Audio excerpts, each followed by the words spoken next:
Sexual characteristics are biological characteristics such as chromosomes, genitalia, hormones, and internal reproductive organs. While ang sexual characteristics, kumbaga, normal na nga ginakagawian ng mga butang parehas ang chromosomes. Maghambal chromosomes, kumbaga DNA, or mga thread-like structures. And these are tiny structures inside our cells that carry our genetic information. Most females have 2X chromosomes, and that is XX. While most males have 1X and 1Y chromosomes, also, these instructions tells our bodies how to grow, what we look like, and even some of our personality traits. Genitalia. Genitalia naman niya amo na sa ang mga reproductive organs kababayi kag lalaki, kung sa babayi amo na ang vagina, and then kung sa lalaki naman, amo na ang penis. Hormones. Ari naman niya kumbaga ang mga effect sa mga lawas tapareso na ga-effect sa lawas mo, ang emotions mo, kag sa mga behavior mo. And lastly, reproductive organs.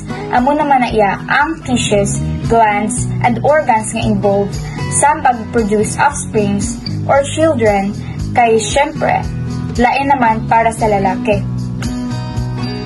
Primary sex characteristics are often present at birth, while secondary sex characteristics often develop during puberty.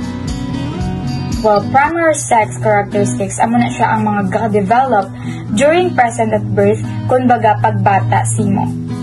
Aron na da ang sexual organs, mga penis, testes, uterus, and ovaries, pero sa secondary sex characteristics, amo naman na siya ang puberty stage,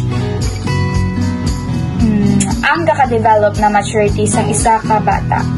Kung sa babae gadako na ila breast or sa ila organs, sang different gender go form naging into matured ila organs. And then, intersex characteristics include chromosomes, patterns, gonads, or genitals that according to the Office of the United Nations High Commissioners for Human Rights do not fit typical binary notions of male or female bodies. Well, intersex is an umbrella term encompassing individuals born with sex characteristics that don't align with the typical binary notions of male or female bodies. This means their chromosomes, gonads, testes, or ovaries or genitals may vary from what is considered standard for either sex. Well, according sa United Nations High Commissioners for Human Rights, nga ang ginakilala nila is male and female lang gid. Wala na sang iba nga gender. Big no sa ila. Okay, lastly, the expected male and female are both in the extremes of the spectrum, while the intersex characteristics are in the wider middle. Well, dili naman niya wala gina-validate ang babae kag lalaki kag ariya ginakilala man nina di ang different identities kag may ara na sila spectrum nga only knows their self preferences well. Pero ang intersex naman shadow ka broad or lapad kaayo kustoryahon kay syempre kalayo sang ila ginagiho sa ila mismo nga identity. So next is gender expression. Gender expression is refer on how individual presents their gender identity through one's name, pronouns, clothing, behavior, haircut, or even body characteristics. There are 4 gender expressions. First, the androgynous. It blends both masculine and feminine traits, creating a balance between genders. Second is feminine. It is traditionally associated with women, while the masculine is traditionally associated with men. Lastly, the neutral gender expression. Neutral gender expression avoids strong associations with either femininity or masculinity.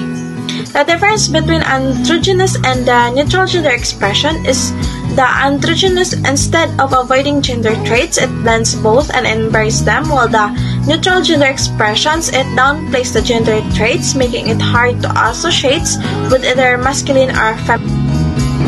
Good morning everyone. My name is Marlon Salas Jr. and my topic is all people irrespective of sexes are entitled to enjoy the protection provided by international human rights law, including in irrespective of rights of life, security of person and privacy, the right to be free, torture, arbitrary arrest, and detention. the right to be free from discrimination, and the right to freedom of expression, association, and peaceful assembly. Sexual orientation, gender identity, gender expression, and sex characteristic. Human rights law suggests is used by human rights advocates to promote the rights and inclusion of people with diverse suggestions.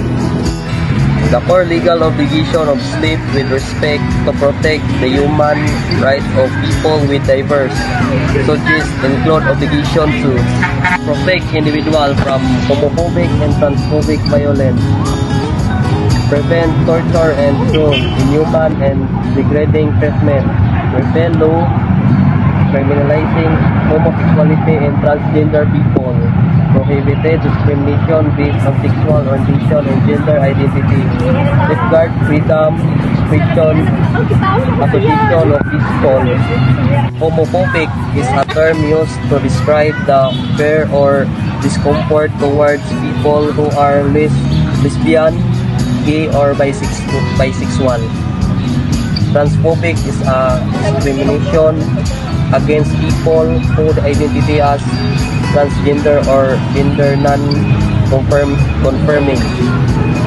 Preventing torture and cruel treatment means protecting people from physical or psychological abuse that cause suffering, pain, or humiliation. Prohibiting discrimination means treating everyone equality regardless of their sexual orientation or gender identity by safeguarding freedom or expression.